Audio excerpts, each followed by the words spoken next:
Sleep hygiene works best for people whose physiology is already functioning well, meaning their hormones are relatively balanced. Their nervous system can downshift on its own. But if the instrument itself is completely out of tune, well, I'm sorry to tell you, but blackout curtains and grounding sheets and a cold room is not going to fix that. If you have tried all of the sleep hygiene things like blackout curtains, cold rooms, magnesium before bed, blue light blocking glasses, a perfectly timed bedtime routine, and you're still waking up at 2 or 3 in the morning staring at the ceiling, or maybe you're waking up at 1 and 2 and 3 and 4, whatever your sleep issue is, this episode is for you. Because here's the truth that most women are never told. Sleep hygiene is supportive, but it's not corrective, which kind of sucks. I know, because we hear a lot about these sleep hygiene tips, and we're going to talk about that. But what I really mean is that it can support good sleep, but it rarely fixes the deeper issues that are actually working and waking your body up. This is our final episode in the Get More Sleep mini-series that we're doing. So if you haven't heard the last 3, make sure you go back and check those out. But you should be able to catch some good stuff. You don't have to pause now and re-listen to those or start with those. You should be able to get some good stuff today too. But I really tried to walk you through a very thorough sleep atmosphere just to cover all of our bases so that you could become a bit of a sleep expert in your own way. And today we're really going to talk about why sleep hygiene sometimes works and sometimes doesn't, and actually what moves the needle, which I think is really what you want. But I do think it's important to always be gapped. I learned this years and years ago for a company that I worked for when I was learning to do presentations. It's so important to understand and be open and recognize that you don't know everything, or understand where the gap is in your learning before you find the solution. So I want to be able to give you this gap today and give you the solution. In fact, I try to do this a lot on my podcast, so you'll probably notice the pattern now. But listen, sleep hygiene has become kind of the wellness world's version of, have you tried turning it off and turning it back on again?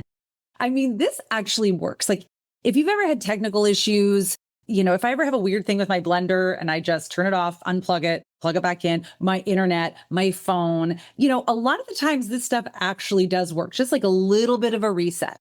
Kind of wish we could do this to ourselves, just like unplug us, not for 30 seconds, although I think that helps. That's like what breath work does. It kind of unplugs us for 30 seconds.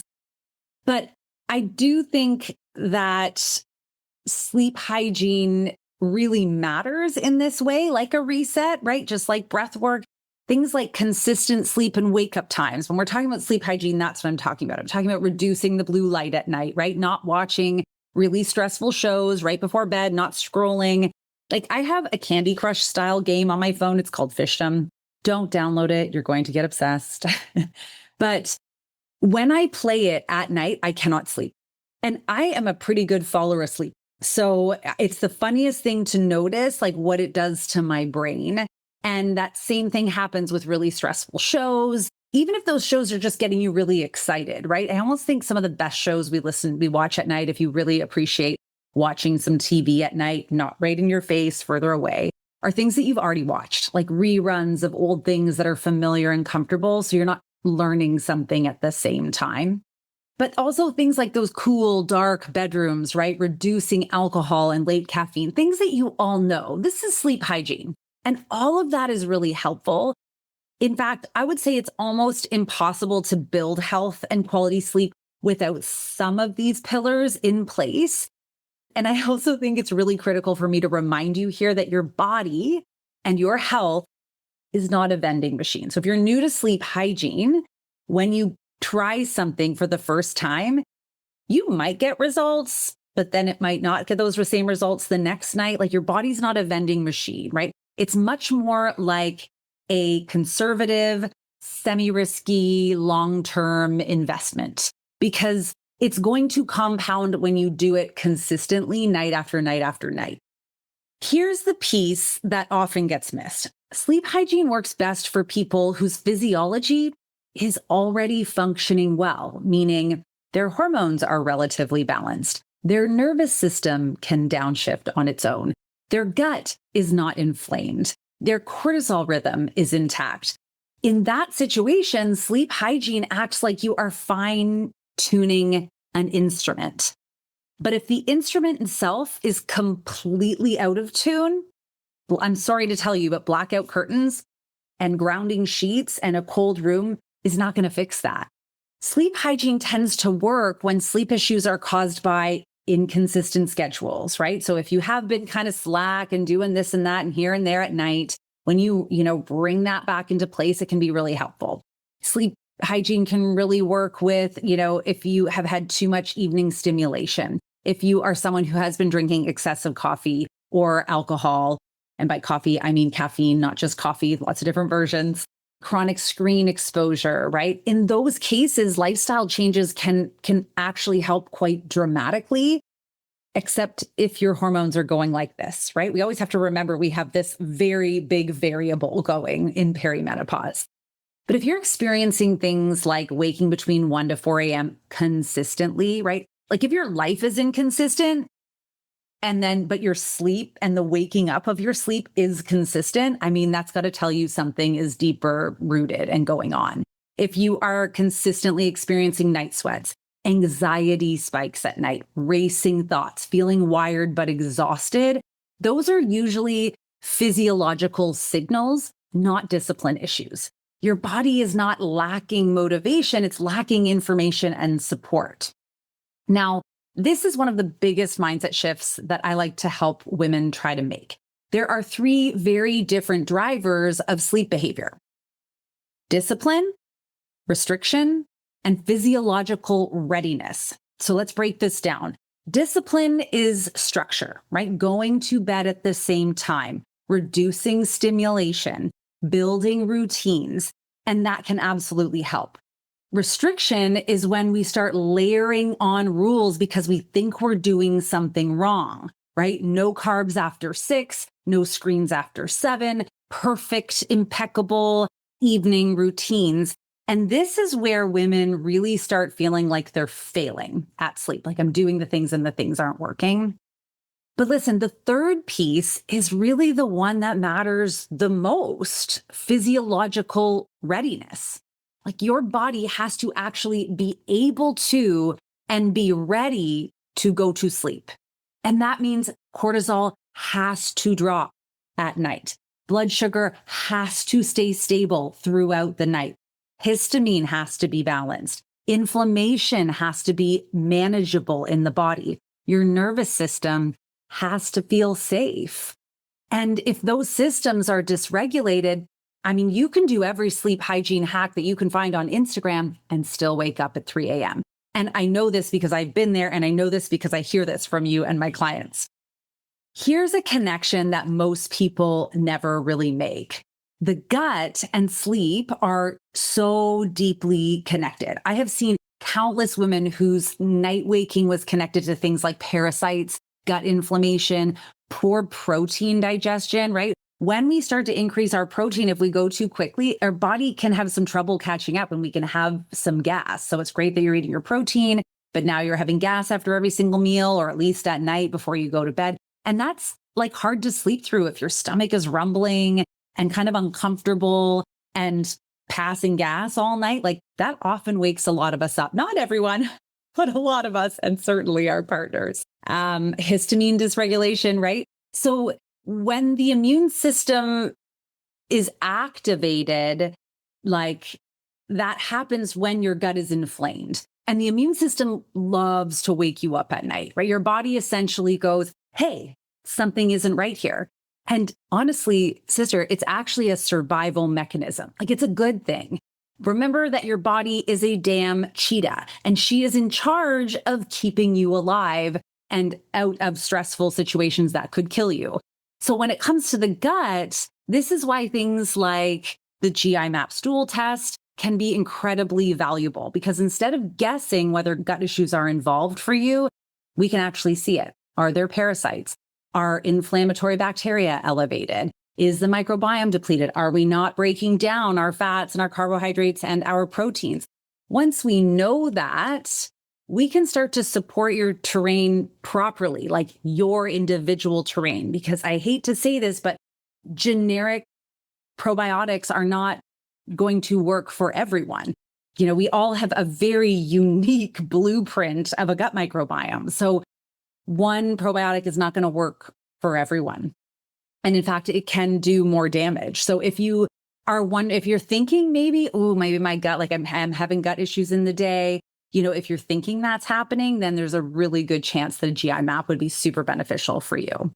Another pattern that I see constantly in midlife women is histamine related sleep disruption. Histamine is not just about allergies. It's actually a neurotransmitter that promotes wakefulness, ironically. If histamine levels climb overnight, you might experience sudden wakefulness, anxiety spikes, racing thoughts, difficulty falling back to sleep. And one of the major systems responsible for clearing histamine is something called methylation. Methylation deserves an entire episode on its own. I will definitely get to it. But if methylation pathways are sluggish, histamine can build up. And this is where testing can become incredibly helpful again. So for this, I typically will run a Dutch test for my clients. This is where we can see your cortisol rhythm. So, hey, is your cortisol actually lowering at night? Is it spiking in the morning when it should? Your actual hormone levels, like where are they at? Are they balanced? Like, do we need just sleep hygiene or do we need something more complex? Do we need to look more deeply under the hood? Methylation patterns, that gives us clues about why your brain may be switching on at night. So methylation, histamine, this stuff is really important. And maybe to give you a quick synopsis of what methylation is, I like to think of methylation as our body's way of turning stuff from the outside world into a usable form for the inside world, in the same way that we mine crude oil and turn it into gasoline to use in cars. It's also the way our body takes toxins and things inside of the body and gets it out of the body, methylation. So it's a pretty important piece, right? Making sure that we are methylating properly. Now, one more piece that I think rarely gets talked about, although I feel like I've been talking about it a lot lately, is minerals, right? Magnesium seems to get all of the attention, and yes, it is important, but your nervous system actually relies on a full orchestra of minerals to regulate sleep. Things like sodium, potassium, calcium, zinc, but even all of the little trace minerals that we don't hear as much about, like manganese and iodine and selenium, like all of these are a part of a mineral ecosystem that our body needs to use together to optimize the other minerals. If these minerals are depleted, and this is incredibly common, not just in midlife, pretty much across the board in North America anyway, the nervous system can really struggle to downshift. And this is where mineral testing or, some blood work with your mineral testing or a hair tissue mineral analysis like an HTMA can provide really incredible insight into nervous system resilience. Again, this moves us away from guessing, but as you were probably hearing on my podcast, one of the things that I think is a really simple, easy, protective fix to this, maybe not a full fix, but really supportive of the minerals needed for sleep, are your beam minerals. So if you haven't tried out beam minerals, and I'm sorry, they're not everywhere in the world yet, but certainly in the US, I would go to beamminerals.com. I would try out their mineral stack because it has been a game changer for myself and so many of my clients, like noticeably different. For a lot of my clients, they just say I just feel better and I can't quite put my finger on it, but that's the only thing we've added, at this stage in the game. So anyway, check out Beam Minerals, use Bria as a discount code. They'll give you 20% off. I think they're amazing. But here's the reframe I want to give you, right? Sleep challenges are rarely a sign that you actually need more discipline. And if you have ever struggled with insomnia, I think you know this. Anyone who struggled with insomnia knows that trying to control sleep is like trying to squeeze water in your hands or trying to squeeze sand. The harder you try to hold it, the more you try to control it, the more it slips out. And it's just exhausting, right? More often, these signs are that your body needs more precision, right? It needs to be treated like a baby. When so many of us are mothers or have been mothers or help other people who are mothers with their children, and we know the value of routine and precision in a baby's schedule. And our body in perimenopause is going through a lot, kind of like a baby coming into this world. So one of the best things you can do is be more precise about your body, about your hormones, about your cortisol rhythm, your gut health, your mineral status, right? Not just trying blanket things, but really digging a little bit more deeply under the hood, right? As best as you can. When we understand these systems, sleep often improves much faster, not 100% overnight. Nothing seems to happen as fast as we all want it, but more sustainably because we're finally working with the body instead of trying to out-discipline it. Now, I promised some very specific things to help. And although I am really not a fan of just saying like, oh, let's try these supplements, I do find there are a few that can be very supportive of sleep. So if you are someone who has been doing testing, if you are someone who, has looked under the hood and has been working on those situations and you have this sleep hygiene and you are still maybe having some issues, you want to tweak on the sleep, I do want to share a bit of a combo supplement stack that I do find helpful. You don't have to take all of them, but I do find a little bit of all these together, especially if you're really suffering, can be helpful. So I am going to bring it back to magnesium, but specifically glycinate or bisglycinate. This really supports that muscle relaxation, that calming of the nervous system, helps you fall asleep faster. I take 400 milligrams every night before bed. And I think it can be really helpful for a lot of people. You can take about 5 times your body weight in milligrams of magnesium, but you will know you've taken too much if you start to have loose stools. Okay, so that's when we have to back off. It's a really important thing to notice, and I think you will. It's pretty hard to miss. For a lot of people, some slow release melatonin can be really helpful to regulate that circadian rhythm, right? Especially if you're having gut issues, a lot of our melatonin's made in the gut. But I see a lot of women's Dutches whose melatonin are actually low. So some slow release melatonin can really help for a deeper, more restorative sleep at night. So really great for those who wake up between 1 and 3 or struggle with the early morning wake ups. Something called Triganda from Designs for Health. This really supports hormone balance and adrenal health, which can improve sleep quality. It's really, I think that's good for anyone dealing with stress-related sleep issues or hormone fluctuations. Glycine powder can be really powerful. It lowers your core body temperature and really promotes deep restorative sleep, making it easier to fall asleep and stay asleep. That can be really good for those who toss and turn, right? And have trouble staying asleep through the night. And then finally, some progesterone cream. I mean, even if you are, I do think it's really important to test before we do hormones, but some over the counter, more herbal bioidentical progesterone cream that we're buying in a lower dose can be really helpful. So we only need a prescription for very strong doses, but you could test out a bit of progesterone cream at night. Specifically, that's when we want to take it. So over-the-counter cream is something that you can get. That would be always where I often start with my clients, unless I can really see that their hormones are tanked and we need a prescriber for that. Here's what I want to just say. I try not to be like, I'm not a huge snob about different things, but I really want you to not waste money. So I encourage you to go to a source of supplements, and I am happy to share mine if you want to reach out to me directly on Instagram or via email. But we want high quality, professional grade, third party tested supplements. Okay. So that means not supplements on Amazon or Walmart or Target or, your local pharmacy. I was in one the other day and I was like looking for some digestive enzymes for my mom. And I'm like, no, we can't do any of this. We need really good quality ones. Otherwise you are just wasting your money. And I don't want that for you. I want you to get the best possible product. Okay. Again, if you have been stuck in the cycle of trying supplement after supplement, or you feel like you are doing everything right, but sleep still feels broken, your body is not asking for another hack, sister. It's asking for answers, right? Functional testing is what helps us find your why. Why is this happening? That's what we want to answer here. And it's collaborative. You want to find a practitioner. If it's not me, that's totally okay. But make sure you find a practitioner that is going to spend some time. Just having your labs run and reading a one-off doesn't consider a lot of the variables that go into you. You want to be spending a good few calls for a lab or a couple of labs so that your practitioner really understands you. I think that is one of the most important pieces of advice that I can give you. A GI map can uncover gut-driven sleep issues. A Dutch test shows us your cortisol rhythm and your hormone patterns and your detoxification and your methylation. Mineral testing reveals how resilient that nervous system is. So testing does not make things complicated, right? It makes things really specific, really precise. And when things get specific, solutions start to become much clearer.